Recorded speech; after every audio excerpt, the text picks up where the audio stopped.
I deserve better than a housewife.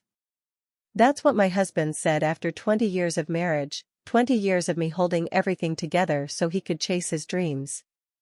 He didn't even raise his voice. He just stood there at our kitchen island, swirling the coffee I'd made for him, and dropped the words like change into a tip jar. I froze with the dish towel in my hand. "Excuse me?" I whispered, because surely I'd misheard. "You heard me," he said, checking his watch. "I'm tired of this life. I'm tired of you sitting at home doing whatever it is you do. I want more. Someone more. I deserve better." He said it like he was reciting a weather report. No apology. No regret.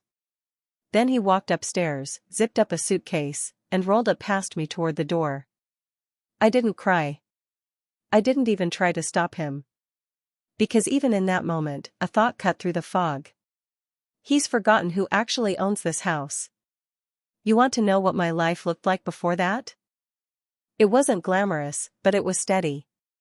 I made our little world run on time: birthday dinners, tax paperwork, repainting the guest room when he wanted a fresh look before clients visited. I managed his calendar, paid his mother's medical bills from our account, and made sure our dog had her arthritis meds every morning. I wasn't just a housewife. I was the scaffolding for his success. And for years, I believed that was enough. But about a year before his grand declaration, things shifted. He stopped asking how my day was. Started calling the firm his instead of ours. I noticed small, condescending comments slipping out like splinters. "I don't know how you stay busy all day, Mary," he'd smirk when I brought him lunch. Or, "Don't wait up, real work takes late nights." At first, I told myself it was stress. Growth pains from the business. But now, looking back, it was practice. Practice for erasing me. One afternoon, 6 months before the suitcase at the door, I found a receipt for a Chicago hotel in his coat pocket. He'd told me he was in Indianapolis for a client pitch that week. When I asked, he didn't even look up from his phone. Schedule changed last minute. You always assume the worst, Mary. That paranoia isn't attractive. And like a fool, I believed him. He knew I would. Because I always had. Then came the moment I couldn't unsee. I walked into his office unannounced, balancing the lunch I'd made, a habit from our newlywed years. His secretary flinched when she saw me. "Oh," she said. "He's in a meeting." I heard a woman's laugh through the door. I didn't knock. There he was, laughing, drink in hand, seated too close to a woman in a sleeveless black dress. Her manicured hand rested casually on his knee. "Mary," he said, standing up slowly. "You should have called." He didn't look embarrassed. He looked annoyed. The woman didn't move her hand. She just smiled at me like I was an inconvenience. I left the sandwich on the desk. Walked out without a word. 2 weeks later, he told me he was filing for divorce. Said he'd be fair since I hadn't worked in years. As if the birthday parties, the holiday dinners, the unpaid bookkeeping for his firm weren't work. "I'll let you stay here until the paperwork's done," he said. "Then we'll figure out where you'll go." Where I'll go. Like a tenant being evicted. I didn't argue. I just nodded. But inside, I was already smiling at a secret I'd kept for 20 years. My grandmother's inheritance had bought this land outright before we married. My name, only mine, has been on the deed ever since. The final straw came 2 days before the first court date. I came home from grocery shopping, still buying his favorite cereal, still playing the part, and found all of my clothes in garbage bags by the front door. He was leaning against the stair rail, arms crossed, that smirk I used to think was charming now just a sneer. "I figured we'd get a head start on your move," he said. "No point dragging this out. And, Mary, try not to make this ugly. You've had a good run. A good run." Like our marriage was a sitcom he'd just cancelled. I stared at the bags. My sweaters. My books. My bathroom box with my skincare tossed in like trash. I built this home with you, I said quietly. He shrugged. You decorated it. I paid for it. There's a difference. And there it was. The truth, naked and cold. I didn't say another word. I picked up my keys, grabbed my purse, and left. Not to cry. Not to run. But to prepare. Because the courtroom was coming. And he thought he had already won. He didn't know about the deed. He didn't know about the judge. And he didn't know what I was planning to say when the verdict dropped. You really deserved better. But now live with what you chose. He thought he kicked me out of his house. He's about to find out who really owns the door he slammed behind him. I didn't go to the firm's anniversary gala. Not because I wasn't invited, of course I wasn't, but because I knew exactly what it would be, a room full of tailored suits and whispered updates about the wife who had let herself go or couldn't handle his ambition. I didn't need to hear the false pity or the smug smiles. I watched it instead from a shaky livestream one of the interns posted, sitting cross-legged on the floor of my small apartment with a bowl of plain pasta in my lap. The camera caught a sweep of the crowd, then landed on him, my husband, standing center stage, his arm curled around a woman in a dark green dress that hugged her body like it had been painted on. Samantha. She looked polished, radiant, and just smug enough that even through a phone screen I felt the urge to slap the glass. When they raised their glasses to toast new beginnings, I didn't flinch. I just muted the stream and set it down, the blue light flickering across the chipped tile floor. He thought I was gone. But I was still here, and I was watching every move. In the weeks that followed, I made myself vanish, at least to everyone who mattered in his world. I left our social circle entirely. Cancelled my volunteer shifts. Quietly unfriended and untagged. I even stopped responding to my sister's messages, which all started with just checking in and ended with unsolicited advice about moving on. I didn't bother correcting her. Let them all believe I was mourning the end of my marriage from the floor of a sad apartment. That was the story he wanted, and that was the story I let them tell. If they thought I was broken, they wouldn't expect me to build anything. Each morning, I walked to the lake near my apartment. Same time, same bench. I sipped coffee and wrote in a little green notebook, 1 page for tasks, 1 page for thoughts, 1 page for names. I wasn't journaling. I was mapping. Patterns, inconsistencies, remembered conversations, accounts I suspected he was hiding, lawyers he liked to name-drop at dinner parties. It started out messy, but by week 3, it looked like an outline. I wasn't looking for revenge. I was outlining a plan for survival. But even survival, if done right, can look like revenge to the person who tried to write you off. The day I officially stopped being afraid was the same day I got the letter from his attorney. It arrived in a flat white envelope with my name printed in that condescending serif font people use when they want to seem professional while gutting you. I opened it slowly, carefully, like it might explode. Inside was a proposal for a revised settlement, stripped down to a few pages, all bullet points and veiled threats. He wanted to streamline the process and release me from further obligations. In exchange, I would give up all interest in the property, the firm, the pension, and the lake house we'd been restoring together before he decided I was obsolete. The only thing left for me was a modest payout to ease transition. It read like a corporate severance letter. My hand trembled, but I didn't cry. What stopped me cold was the final line, handwritten in blue ink, clearly from him, "Let's keep this dignified, Mary. You don't want to embarrass yourself." I sat down slowly at my card table desk, laying the letter flat next to my notebook. I reread that line 4 times. Dignified. As if I was the one who had failed. As if the woman who made his bed, managed his books, and planned his mother's funeral without help needed to be told how to behave. I pressed my palms to the cool tabletop and whispered to the empty room, "You're going to regret writing that." That night, I pulled up the house deed for the 100th time. There it was in clean black text, my name. Mine. He had no legal claim to it because I'd bought the land with inheritance money before we were married. He had moved into my foundation and convinced himself he built it. I printed a fresh copy and placed it in the center of my evidence binder. Next to it went the handwritten note. I underlined the word dignified in red pen. By now, he was posting regular updates on Samantha's Instagram, photos of wine tastings and long captions about finding peace after hard transitions. One post caught my eye in particular. A selfie taken in our old living room, the one I had wallpapered myself. Samantha sat on the arm of the couch, tilting her head in that way that made her earrings glint. The caption read, "Cozy Sunday in our dream home.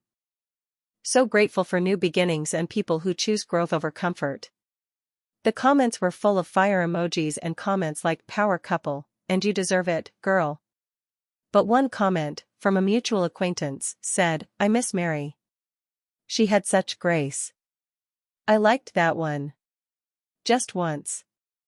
Then I unliked it 5 minutes later. Enough for someone to see. Enough to plant a seed. The worst moment came 3 days later. I had walked by the house on my way back from the grocery store, something I told myself I wouldn't do but did anyway. I told myself it was coincidence, that the detour was about nostalgia, but I knew better. The lights were on. The driveway was clean. Through the front window, I saw Samantha laughing, barefoot, arranging a cheese board. She moved like she owned the space. Like I had never touched those walls. For 1 second, I felt my knees buckle. I stood behind the oak tree across the street and bit the inside of my cheek so hard it bled. I wanted to scream. I wanted to pound on the glass and tell her this was my house, that I had picked out the backsplash tile while she was still getting her MBA. But I didn't. Instead, I whispered, "Enjoy it while it lasts." It wasn't just her smugness. It was the way she behaved like I had never existed. The week after the Instagram post, she sent me an email, thanking me for keeping the place in such good condition. She said she and Jake, he was now going by Jake again, not Jacob, apparently more approachable, were really finding their rhythm and appreciated all the little touches I'd left behind. "The spice drawer is so intuitive," she wrote, like I was her interior designer, not the woman whose life she walked into. She signed it, warmly, Samantha. I stared at that closing for a long time. Then I forwarded it to my lawyer with the subject line, "FYI, delusions. Some people heal with yoga. I healed with documentation." Each week, I met with Russell, the retired CPA Diane had introduced me to. We met at a quiet cafe on the edge of town, always the same booth, always with mugs of tea that went cold while we reviewed bank records and transactions from the firm. Russell never asked why I was doing this. He just nodded, took notes, and made suggestions. One evening, he said, "I've looked into the firm's structure. Your name was never on the company, but your fingerprints are all over the early finances. That's not nothing." I leaned forward. "You think we can prove contribution?" He nodded. "I think we can do better than that." The most satisfying moment so far came on a Thursday morning. I was reviewing bank statements when a call came through from an unfamiliar number. I didn't answer, but a voicemail followed. When I played it, his voice came through the speaker, strained and sharp. "Mary, I need to talk to you about the house. There's a refinancing issue that wasn't supposed to be a problem, but the bank says your name is still on the deed. We need to fix this before the next round of firm funding clears. Call me." He was trying to refinance my house without knowing it was never his to touch. My smile was the kind that comes slow and quiet. Like the sun coming up after a long night. He had moved too fast, gotten too confident. And now he was about to trip over the thing he thought he had already buried. The next day, his attorney called mine. There was a new urgency in their tone. Suddenly, they wanted to revisit the property division. Suddenly, they wanted to be more flexible on asset negotiations. My lawyer, bless her, just smiled and asked for everything in writing. They sensed it. The shift. The pressure. The foundation cracking under them. And they didn't know how deep I had already dug. Still, there were moments I didn't feel strong. One night, I dropped a glass in the sink and watched it shatter, and for some reason, I sank to the kitchen floor and cried so hard my chest ached. Not because I missed him, but because I had lost 20 years of my life to a man who had planned his exit while I was still planning our anniversary dinner. I cried until my breath came back, then got up, swept the glass, and went back to my notes. The mask slipped only once in public. I was walking downtown when I ran into an old colleague of his, Mark, from the firm's early days. He asked how I was holding up, but he didn't say it with pity. He said it like someone who knew more than he let on. I said I was doing fine. He paused, then said, "He always talked like you were temporary. But everyone knew you were the one keeping him from falling apart." I thanked him, turned the corner, and only let myself cry once I was out of sight. A few days later, I got another letter, this one hand-delivered. It was from his attorney again, with a new tone, conciliatory, almost panicked. They wanted to resolve the house matter amicably. They suggested a revised agreement, one that would let me walk away with dignity. I read that letter over breakfast, then set it down and whispered, "You have no idea what's coming." And then I picked up the phone and called the private investigator my lawyer had recommended months ago. I hadn't needed him before. But now, I had a very specific request. I didn't want to ruin him publicly. Not yet. I just wanted to know what else he thought he owned. The first real crack came from a place I never expected, the city zoning board. A local newsletter I subscribed to mostly for coupon codes and dog park updates ran a small article tucked between headlines about a farmer's market and an upcoming 5K. It read, "Development proposal for Riverview expansion under review following anonymous tip." The firm's name wasn't mentioned, but I recognized the project code immediately. I called Russell within the hour. He was already sipping coffee at our usual spot and said without looking up, "It's public now." Quiet, but public. I didn't ask if he had leaked the tip. I didn't need to. I just opened my folder and began marking the exhibit numbers. One by one. That same week, Diane called me out of the blue. I hadn't spoken to her in months, not since she passed my name to Russell and promised to let me be until I was ready to resurface. Her voice was gentle but laced with curiosity. "Mary, I know you're keeping things close to the chest, but I just came from a boardroom where your ex was not looking his usual smug self." I raised an eyebrow even though she couldn't see it. "Oh?" I said carefully. "What happened?" She lowered her voice, as if still in the room. "Let's just say some of his donors are getting spooked. There's whispering about improper filings, irregular contracts, and the fact that his new girlfriend might have overshared some things in her branding reels." I exhaled through a small laugh. "That's unfortunate for them." Diane's tone sharpened just slightly, as if she knew more than she was saying. "Just make sure you're protecting yourself, Mary. Men like him never imagine the wreckage until they're standing in it." I thanked her, and as soon as we hung up, I added her call to my list. Not because it was evidence, but because it reminded me that even quiet observers can become powerful witnesses. The next turn came from someone I'd almost forgotten about, his assistant, Beth. I saw her again at a library fundraiser and caught her watching me across the room with something that looked a lot like guilt. I approached her gently, not aggressively, just close enough to unsettle. "You know," I began, voice soft, "I always appreciated how organized you kept everything. Not easy, juggling him and the new situation." She glanced around nervously. "Mary, I don't want to get involved in any of this." I tilted my head. "That's fair. But before you go, did you review the contractor line items last quarter, or did Samantha handle that directly?" Her lips parted, eyes wide, and that moment of hesitation was all I needed. "I'm just curious," I added, "because one of the vendors listed also does Samantha's hair and makeup." Small world. I didn't wait for a reply.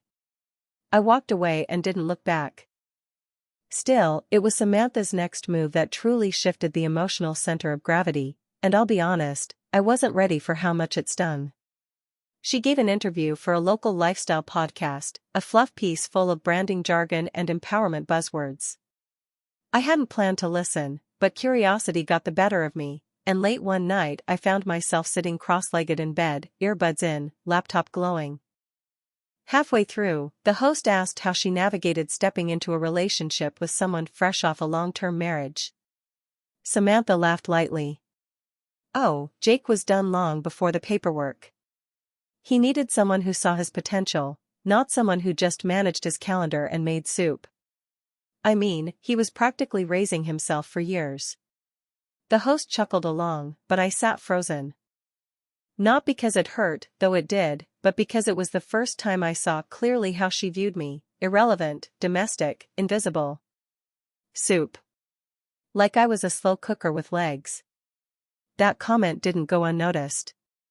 The next day, I received a text from a friend I hadn't spoken to since the split.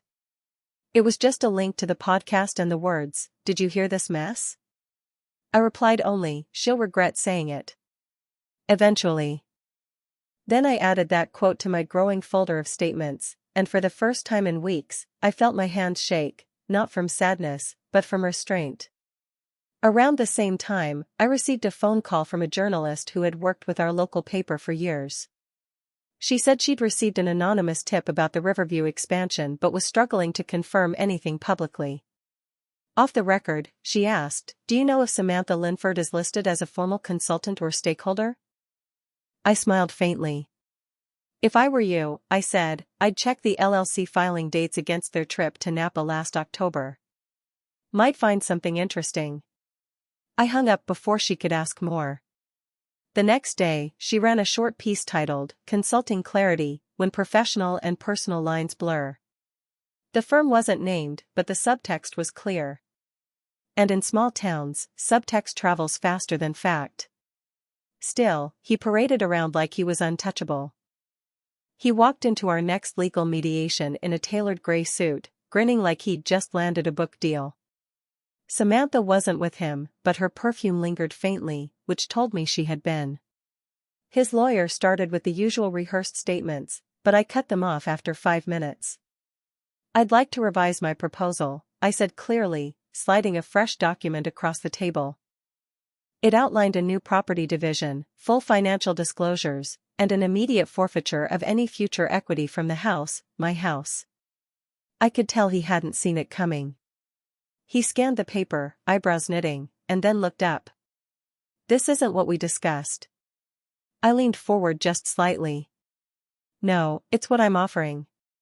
You see, I've been doing some consulting of my own." I smiled, letting the silence stretch.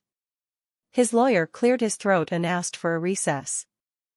I stood, gathered my folder, and said over my shoulder, "Don't wait too long. Offers expire." By now, the people around him were sensing the shift. A board member resigned suddenly, citing personal ethics concerns. A city permit was delayed. One of his longest-standing clients pulled out of an investment with no public explanation. I didn't need to connect the dots for anyone. They were doing it themselves. And just when I thought I'd seen the full range of his unraveling, I got a voicemail that made me pause the recording and play it back 3 times. It was Samantha. Her voice was clipped, tense, far from the breezy tone she used for interviews. "Mary, I don't know what you think you're doing, but dragging Jake into your little heartbreak spiral isn't helping anyone. This isn't cute anymore. You had your chance. Move on. Or we'll make sure the next phase doesn't go so smoothly for you." I listened to it twice more. Then I saved it to a USB drive and labeled it, Act 4, Exhibit A. I didn't respond. I didn't need to. But I did call my lawyer.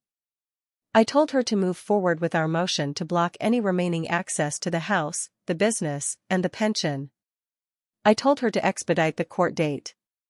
And then I bought myself a new blazer. He had said I was irrelevant.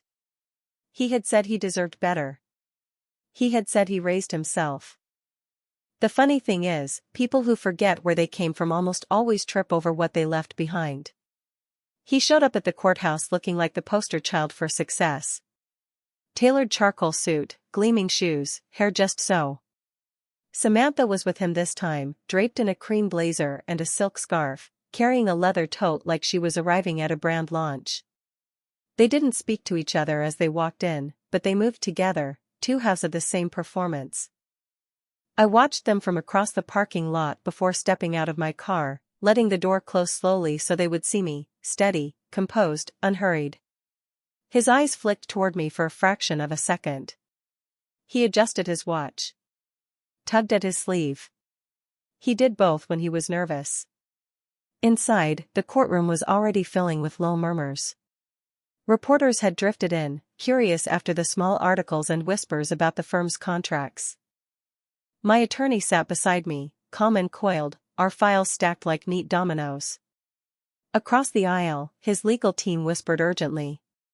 Samantha sat directly behind him, scrolling through her phone with quick, jittery motions that belied her polished expression. When the clerk called our case, the room fell silent except for the shuffle of papers. The judge began with procedural formalities, then asked if either party had additional evidence. My attorney rose smoothly. Yes, Your Honor. We have submitted amended exhibits in advance of this hearing. She handed over a thick binder. They include documented proof of misrepresentation of marital assets, improper contracting under a related LLC, and a recorded voicemail containing threats directed at my client by Ms. Linford. At the mention of her name, Samantha's head jerked up. A flush crept up her neck. She whispered something to Jacob, but he kept his eyes on the bench, jaw tight. The judge flipped through the binder slowly, page by page, his expression unreadable. Then he looked up. Mr. Ellis, do you or your counsel wish to respond? His lead attorney stood, clearing his throat. Your Honor, we believe these claims are exaggerated and based on misinterpretations. The judge cut him off with a raised hand. Do you have contrary evidence? The attorney hesitated. Not at this time. The judge nodded once and turned back to the file. I watched Jacob's face as each section was read aloud. When the judge confirmed that the house had been purchased solely with my premarital inheritance and deeded only to me, Jacob blinked rapidly and rubbed the bridge of his nose. When the judge acknowledged my unpaid labor and support of the firm's early growth, awarding me a percentage of its founding value, Jacob's fingers tightened around his pen until it snapped audibly. And when the judge noted that the voicemail from Samantha had been entered into the record, Samantha gasped quietly and dropped her phone, the clatter echoing in the stillness. All at once, the two of them looked less like a power couple and more like students caught cheating during an exam. My attorney asked no questions, offered no commentary. We didn't need to. The judge's voice was steady but firm. This court finds that the property known as 1912 Oak Crest Lane is the sole and separate property of Mary Ellis. All claims to said property by Jacob Ellis are null and void. Furthermore, the court awards Mrs. Ellis a compensatory settlement equal to 27% of the founding value of Ellis Architecture and Restorations, to be paid within 90 days. He glanced briefly at the exhibits again. Any allegations of misconduct relating to contracts involving Ms. Linford have been noted for referral to the appropriate regulatory agencies. Then he closed the file. Case adjourned. For a heartbeat, nobody moved. The sound of the gavel faded. Then, slowly, the low buzz of conversation returned, like bees finding their hive again. Jacob sat frozen, staring at the table. His attorney leaned in, whispering urgently, but he didn't respond. Samantha's hands fluttered at her scarf, fingers trembling as she tried to retie it. She stood up abruptly, muttering, "I need air," and nearly tripped over her tote as she pushed past the row of chairs. I rose and gathered my folder, sliding each paper into its place with deliberate care. As I passed their table, Jacob finally looked up. His eyes were bloodshot, his jaw slack. "Mary," he said quietly, "I didn't know it would get this far." I paused. "You didn't know because you weren't looking," I said evenly.